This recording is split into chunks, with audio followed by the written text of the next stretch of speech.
Hello everybody, welcome to Sam's Corner. My name's Sam and I'm sitting down today with Claude Pensis, who is the Dean of the College of Fine Arts and Production. Claude, thank you for joining us today. Thank you very much, Sam. Appreciate it. So you're kicking off the season with Much Ado About Nothing. Could you tell us a little bit about that? It's really, it's kind of two love stories tied up in a sort of revengeful, evil sort of plot. The two love stories deal with kind of young love, which is Hero and Claudio. And then somewhat more mature love is Beatrice and Benedict.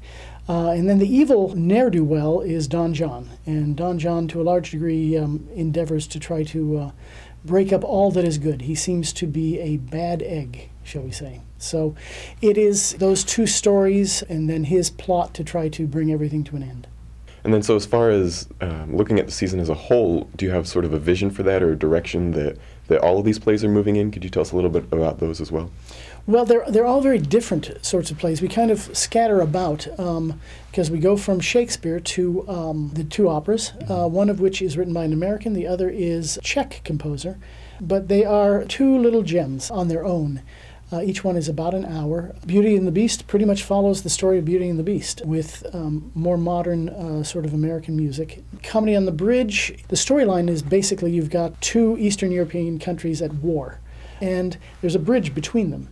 And so there's a truce that's called, and one set of people from town A want to go to town B because they have relatives there. So they get a pass to leave and go to the other town.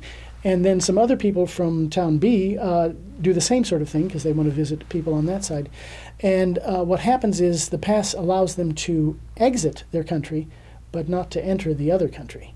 So you get this 5 or 6 group that's kind of stuck on this bridge for a while, and there are all sorts of things that happen there. It's very funny, it's very clever, and the music is, again, very, very accessible. Mm-hmm. Then we go from that to back to England, this time Victorian England, and we'll be doing Christmas Carol, which is Charles Dickens. The version that we've chosen to do is by Alan Gray, who is a modern American playwright. It's a really, really good adaptation, and it's the basic story of Scrooge and his famous evening with the three spirits, etc., etc.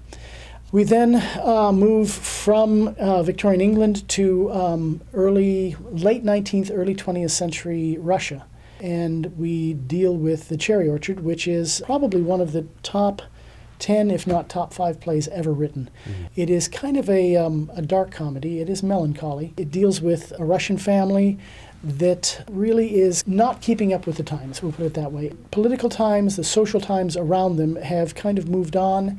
They were an aristocratic family, and they are an aristocratic family in a time of change, and they are not really equipped for that change. Mm-hmm. The play has been described as a chess game played by invisible hands. Mm-hmm. Which I think is kind of interesting. It really is a masterpiece. It's something I'm looking forward to a great deal. And then we end with Gilbert and Sullivan. Mm-hmm. Pinafore is a kind of topsy-turvy sort of story where we deal with lostlings and foundlings and things of that sort. It's some of the most recognizable music in the world. It really is quite beautiful. And it's going to be set aboard a ship in the middle of Ethington Theater, which should be kind of fun. Again, some really strong characters that were written in that musical, and it should be a kick. All right. Thank you so much for joining us, Dean Pensis. It's my pleasure. Thank you very much, Sam.